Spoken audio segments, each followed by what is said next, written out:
అంటే ఏం చెప్తున్నావు? చెప్తున్న పలుకుతలేదైతే బాబు.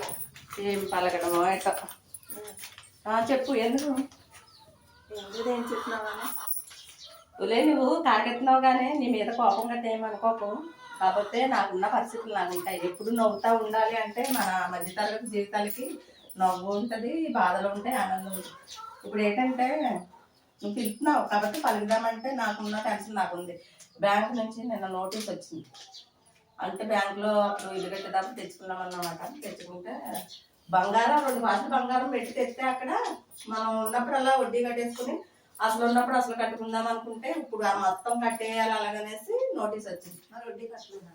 వడ్డీ కట్టేసాను. 7 నెలలు అవుతుంది వడ్డీ కట్టు. ఇప్పుడు 7 నెలలకి మళ్ళీ వడ్డీ కట్టాలి. కాకపోతే ఇప్పుడు ఏం చేద్దాం, ఆ నోటీస్కి ఏం చేయాలో కూడా పని చేస్తాను అదన్నమాట.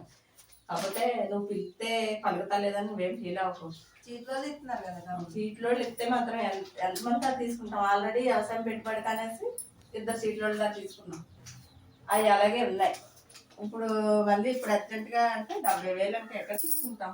ఎక్కడ తెచ్చుకడేస్తాం బాబు. బుర్ర పని చేస్తలేదు అంతే తప్ప నీ మీద కోపం ఏదో అనుకోకు. నాకున్న టెన్షన్ నాకు ఉంది, నేను పలకలేదు అంతే. నువ్వు ఎన్నిసార్లు పిలిచినా పలకాలి అంటే నా బాధలో చెప్పుకున్నా తీరి కాదు. ఇప్పుడు బ్యాంకుకి పరిగెట్టుకుని వెళ్తున్నాను. వెళ్ళి మరి అక్కడ ఏటన్నది అడిగి సొల్యూషన్ వడ్డీ కడతామండి అని బతిమాలుతాం. వడ్డీ కట్టించుకుంటే సరే సరే, లేకపోతే ఎవరో ఒకరు కాళ్ళు ఎలా పట్టుకుని తెచ్చి బాకీ తీరుతారు. 2 గ్లాసులు బంగారం అంటే ఇప్పుడున్న రేటుకి 2 లక్షల రూపాయలు. కానీ 2 లక్షల రూపాయలు వస్తూ వాళ్ళ దగ్గర పెట్టుకున్నా కానీ 70,000 ఇప్పుడు అర్జెంటుగా తెచ్చి కట్టాలి. 15 రోజుల్లో నోటీస్ పంపించారు. ఇదిగో ఈ నోటీస్ చూసిన కానీ నాకు అసలు బుర్ర పనిచేస్తలేదు. ఇలా ఉంది మన మధ్యతరగతి జీవితాలు.